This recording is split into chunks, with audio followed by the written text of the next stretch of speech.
بسم اللہ الرحمن الرحیم۔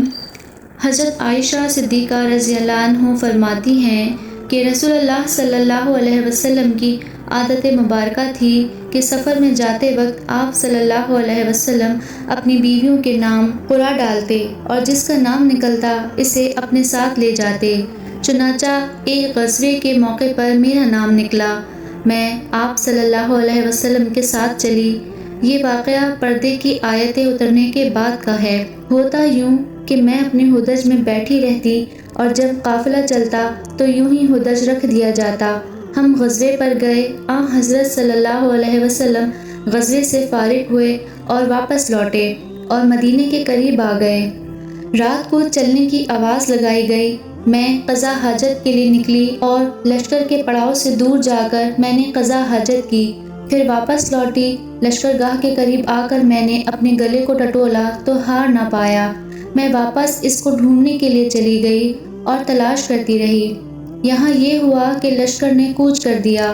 جو لوگ میرا ہودج اٹھاتے تھے انہوں نے یہ سمجھ کر کہ میں حسب عادت اندر ہی ہوں، ہودج اٹھا کر اوپر رکھ دیا اور چل پڑے۔ یہ بھی یاد رہے کہ اس وقت تک عورتیں نہ کچھ ایسا کھاتی پیتی تھیں، نہ وہ بھاری بدن کی بوجھل تھیں، تو میرے ہودج اٹھانے والوں کو میرے ہونے یا نہ ہونے کا متعلق پتہ نہ چلا، اور میں اس وقت اوائل عمر کی تو تھی ہی، الغرض بہت دیر کے بعد مجھے میرا ہار مل گیا۔ یہاں میں جو پہنچی تو کسی آدمی کا نام و نشان بھی نہ تھا، نہ کوئی پکارنے والا، نہ جواب دینے والا۔ میں اپنے نشان کے مطابق وہیں پہنچی جہاں ہمارا اونٹ بٹھایا گیا تھا اور وہیں انتظار میں بیٹھ گئی۔ جب آپ صلی اللہ علیہ وسلم چل کر میرے نہ ہونے کی خبر پائیں گے تو مجھے تلاش کرنے کے لیے یہیں آئیں گے۔ مجھے بیٹھے بیٹھے نیند آ گئی۔ اتفاق سے حضرت صفوان بن سلمہ جو لشکر کے پیچھے رہتے تھے وہ پچھلی رات کو چلے تھے، صبح کے چاندنے میں یہاں پہنچ گئے۔ ایک سوتے ہوئے آدمی کو دیکھ کر خیال آنا تھا، غور سے دیکھا تو چونکہ پردے کے حکم سے پہلے مجھے وہ دیکھتے ہی تھے، دیکھتے ہی پہچان گئے اور بآواز بلند ان کی زبان سے نکلا، انا للہ و انا الیہ راجعون۔ ان کی آواز سنتے ہی میری آنکھ کھل گئی اور میں اپنی چادر سے اپنا منہ ڈھانپ کر سنبھل بیٹھی۔ انہوں نے جھٹ سے اپنے اونٹ کو بٹھایا اور اس کی ٹانگ پر اپنا پاؤں رکھا۔ میں اٹھی اور اونٹ پر سوار ہو گئی۔ انہوں نے اونٹ کو کھڑا کر دیا اور بھگاتے ہوئے لے چلے۔ قسم اللہ کی، نہ وہ مجھ سے کچھ بولے نہ میں نے ان سے کوئی بات کی، نہ سوائے انا للہ کے میں نے ان کے منہ سے کوئی کلمہ سنا۔ دوپہر کے قریب ہم اپنے قافلے سے مل گئے۔ بس اتنی سی بات کا ہلاک ہونے والوں نے پتنگڑ بنا لیا۔ ان کا سب سے بڑا اور بڑھ بڑھ کر باتیں بنانے والا عبداللہ بن ابی بن سلول تھا۔ مدینے آتے ہی میں بیمار پڑ گئی اور مہینے بھر تک بیماری میں گھر میں رہی۔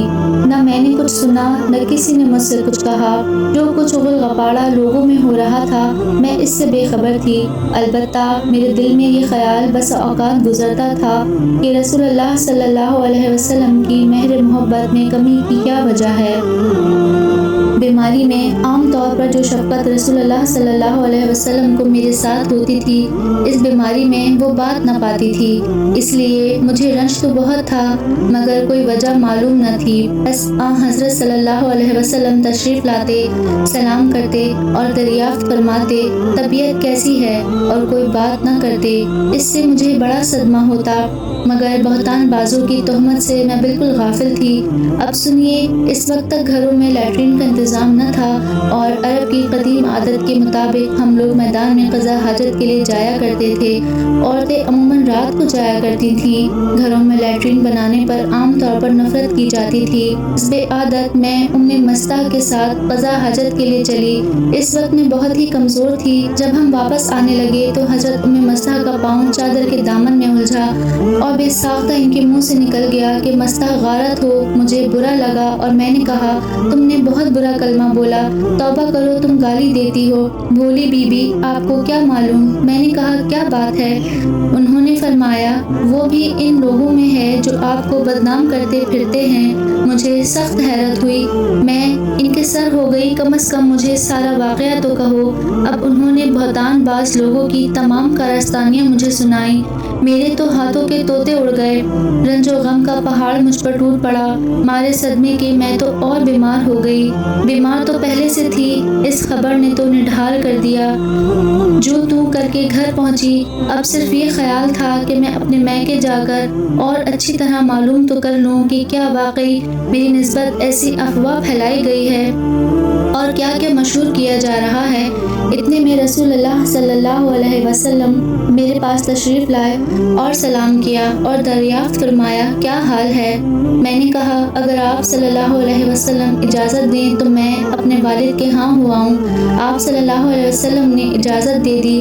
میں یہاں سے آئی، اپنی والدہ سے پوچھا کہ اماں جان، لوگوں میں میرے متعلق کیا باتیں پھیل رہی ہیں؟ انہوں نے فرمایا بیٹی یہ تو نہایت معمولی سی بات ہے، تم اپنا دل بھاری مت کرو، کسی شخص کی اچھی بیوی جو اسے محبوب ہو اور اس کی سوگنیں بھی ہوں، وہاں ایسی باتوں کا کھڑا ہونا تو لازمی امر ہے۔ میں نے کہا سبحان اللہ، کیا واقعی لوگ میری نسبت ایسی افواہیں اڑا رہے ہیں؟ اب تو مجھے رنج و غم نے اس قدر گھیرا کہ بیان سے باہر ہے۔ اس وقت سے جو رونا شروع ہوا، واللہ ایک دم بھر کے لیے میرے آنسو نہیں تھمے، میں سر ڈال کر روتی رہی، کہاں کا کھانا پینا، کہاں کا سونا جاگنا اور کہاں کی بات چیت، بس رنج و علم اور رونا ہے اور میں ہوں۔ ساری رات اسی حالت میں گزری کہ آنسوؤں کی لڑی نہ تھمی، تو بھی یہی حال رہا۔ حضرت صلی اللہ علیہ وسلم نے حضرت علی رضی اللہ عنہ کو اور حضرت اسامہ بن زید رضی اللہ عنہ کو بلایا۔ وہیں میں دیر ہوئی، اللہ تعالیٰ کی طرف سے آپ کو کوئی بات معلوم نہ ہوئی، اس لیے آپ صلی اللہ علیہ وسلم نے ان دونوں حضرات سے مشورہ کیا کہ آپ صلی اللہ علیہ وسلم مجھے الگ کر دے یا کیا کرے۔ حضرت اسامہ رضی اللہ عنہ نے صاف کہا کہ اے اللہ کے رسول، ہم آپ کی اہل پر کوئی برائی نہیں جانتے، ہمارے دل تو ان کی محبت و عزت اور شرافت کی گواہی دینے کے لیے حاضر ہیں۔ ہاں حضرت علی نے جواب دیا کہ یا رسول اللہ صلی اللہ علیہ وسلم، اللہ تعالیٰ کی طرف سے آپ کو کوئی تنگی نہیں، عورتیں ان کے سوا بھی بہت ہیں، اگر آپ گھر کی خادمہ سے پوچھیں تو آپ کو صحیح واقعہ معلوم ہو سکتا ہے۔ آپ صلی اللہ علیہ وسلم نے اسی وقت گھر کی خادمہ حضرت بریرہ رضی اللہ تعالیٰ عنہ کو بلوایا اور ان سے فرمایا کہ حضرت عائشہ رضی اللہ تعالیٰ عنہ کی کوئی بات شک و شبہ والی کبھی بھی دیکھی ہو تو بتلاؤ۔ بریرہ رضی اللہ تعالیٰ عنہ نے کہا کہ اللہ کی قسم جس نے آپ کو حق کے ساتھ مبعوث فرمایا ہے، میں نے ان میں کوئی بات کبھی اس قسم کی نہیں دیکھی، ہاں صرف یہ بات ہے کہ کب عمری کی وجہ سے ایسا ہو جاتا ہے کہ کبھی کبھی گندا ہوا آٹا یوں ہی رکھا رہتا ہے اور بی سو جاتی تو بکری آٹا کھا جاتی، اس کے سوا میں نے ان کا کوئی قصور کبھی نہیں دیکھا، چونکہ کوئی ثبوت اس واقعے کا نہ ملا، اس لیے اسی دن رسول اللہ صلی اللہ علیہ وسلم منبر پر کھڑے ہوئے، مخاطب ہو کر فرمایا کون ہے جو مجھے اس شخص کی ایذاؤں سے بچائے جس نے مجھے ایذائیں پہنچاتے پہنچاتے اب تو میری گھر والیوں کے بارے میں مجھے ایذائیں پہنچانی شروع کر دیں۔ واللہ میں جہاں تک جانتا ہوں مجھے اپنے گھر والیوں میں سوائے بھلائی کی کوئی چیز معلوم نہیں، جس شخص کا نام یہ لوگ لے رہے ہیں میری دانست میں تو اس کے متعلق بھی سوائے بھلائی کے اور کچھ نہیں۔ وہ میرے ساتھ ہی گھر میں آتا تھا، یہ سنتے ہی حضرت سعد بن معاذ کھڑے ہو گئے، فرمانے لگے یا رسول اللہ صلی اللہ علیہ وسلم، میں موجود ہوں، اگر قبیلہ اوس کا شخص ہے تو ابھی ہم اس کی گردن تن سے جدا کرتے ہیں، اور اگر وہ ہمارے خزرج بھائیوں میں سے ہے تو بھی آپ جو حکم دیں ہمیں اس کی تعمیل میں کوئی عذر نہ ہوگا۔ یہ سن کر حضرت سعد بن عبادہ کھڑے ہو گئے، یہ قبیلہ خزرج کے سردار تھے تو یہ بڑے نیک بخت، مگر حضرت سعد بن معاذ کی اس وقت گفتگو سے انہیں اپنے قبیلے کی حمیت آ گئی اور ان کی طرفداری کرتے ہوئے حضرت سعد بن معاذ رضی اللہ عنہ سے کہنے لگے نہ تو اسے قتل کرے گا نہ اس کے قتل پر تو قادر ہے، اگر وہ تیرے قبیلے کا ہوتا تو اس کا قتل کیا جانا کبھی پسند نہ کرتا۔ یہ سن کر اسید بن حضیر رضی اللہ عنہ کھڑے ہو گئے، یہ حضرت سعد بن معاذ کے بھتیجے تھے، کہنے لگے اے سعد بن عبادہ، تم جھوٹ کہتے ہو، ہم اسے ضرور مار ڈالیں گے، آپ منافق ہیں کہ منافقوں کی طرفداری کر رہے ہیں۔ اب ان کی طرف سے ان کا قبیلہ اور ان کی طرف سے ان کا قبیلہ ایک دوسرے کے مقابلے پر آ گئے، اور قریب تھا کہ اوس و خزرج یہ دونوں قبیلے آپس میں لڑ پڑیں۔ حضور صلی اللہ علیہ وسلم نے ممبر پر انہیں سمجھانا اور چپ کرانا شروع کیا، یہاں تک کہ دونوں طرف خاموشی ہو گئی۔ حضور صلی اللہ علیہ وسلم بھی خاموش ہو رہے۔ یہ تو تھا وہاں کا واقعہ۔ میرا حال یہ تھا کہ سارا دن بھی رونے میں ہی گزرتا۔ میرے اس رونے نے میرے والدین کی بھی سٹی گم کر دی تھی۔ وہ سمجھ بیٹھے تھے کہ میرا یہ رونا میرا کلیجہ پھاڑ دے گا۔ دونوں حیرت زدہ مغموم بیٹھے ہوئے تھے، اور مجھے تو رونے کے سوا اور کوئی کام ہی نہ تھا۔ ہم یوں ہی بیٹھے ہوئے تھے جو اچانک رسول کریم صلی اللہ علیہ وسلم تشریف لائے اور سلام کر کے میرے پاس بیٹھ گئے۔ قسم اللہ کی، جب سے یہ بہتان بازی شروع ہوئی تھی آج تک رسول اللہ صلی اللہ علیہ وسلم میرے پاس کبھی نہیں بیٹھے تھے۔ مہینہ بھر گزر گیا تھا کہ حضور اکرم صلی اللہ علیہ وسلم کی یہی حالت تھی۔ کوئی وحی نہیں آئی تھی کہ فیصلہ ہو سکے۔ آپ صلی اللہ علیہ وسلم نے بیٹھتے ہی اول تو تشہد پڑھا، پھر اما بعد پڑھ کر فرمایا کہ اے عائشہ، تیری نسبت مجھے یہ خبر پہنچی ہے، اگر تو واقعی پاک دامن ہے تو اللہ تعالیٰ سے استغفار کر اور توبہ کر۔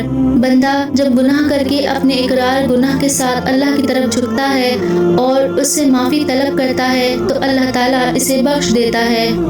آپ صلی اللہ علیہ وسلم اتنا فرما کر خاموش ہو گئے۔ یہ سنتے ہی میرا رونا دھونا سب جاتا رہا، آنسو تھم گئے، یہاں تک کہ میں آنسو کا ایک قطرہ بھی نہ پاتی تھی۔ میں نے اول تو اپنے والد سے درخواست کی کہ میری طرف سے رسول کریم صلی اللہ علیہ وسلم کو آپ ہی جواب دیں، لیکن انہوں نے کہا واللہ میری سمجھ میں نہیں آتا کہ میں حضور صلی اللہ علیہ وسلم کو کیا جواب دوں۔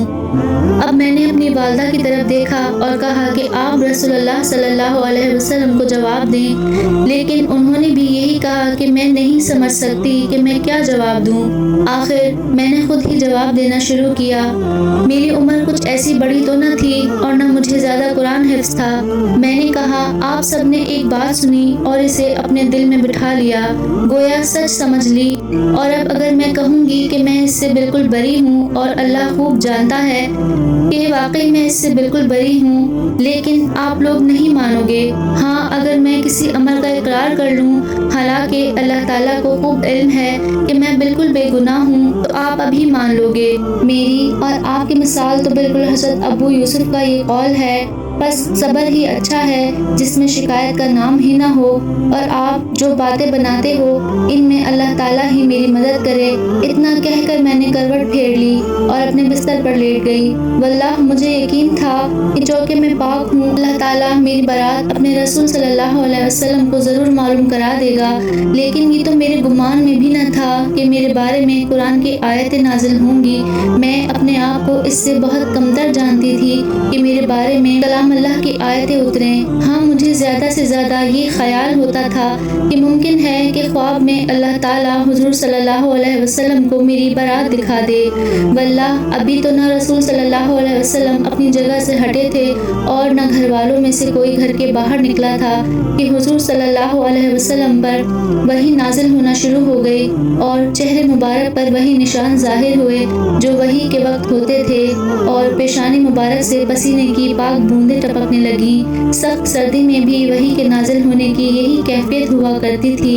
جب وحی اتر چکی تو ہم نے دیکھا کہ حضور صلی اللہ علیہ وسلم کا چہرہ مبارک ہنسی سے شگفتہ ہو رہا ہے۔ سب سے پہلے آپ صلی اللہ علیہ وسلم نے میری طرف دیکھ کر فرمایا کہ عائشہ خوش ہو جاؤ، اللہ تعالیٰ نے تمہاری برات نازل فرما دی۔ اسی وقت میری والدہ نے فرمایا کہ بچی حضور صلی اللہ علیہ وسلم کے سامنے کھڑی ہو جاؤ۔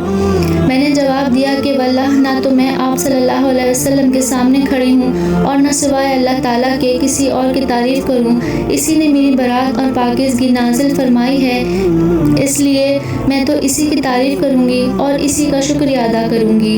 اس طرح کی ویڈیوز کو دیکھنے کے لیے ہمارے چینل کو لائک کریں، شیئر کریں اور سبسکرائب کریں۔ اللہ تعالیٰ ہمیں دین اور دنیا دونوں کی بھلائی نصیب فرمائے اور ہماری اولادوں کو اور ہمیں شیطان کے شر سے دور فرمائے۔ اللہ تعالیٰ آپ کا اور میرا حامی و ناصر ہو۔ فی امان اللہ۔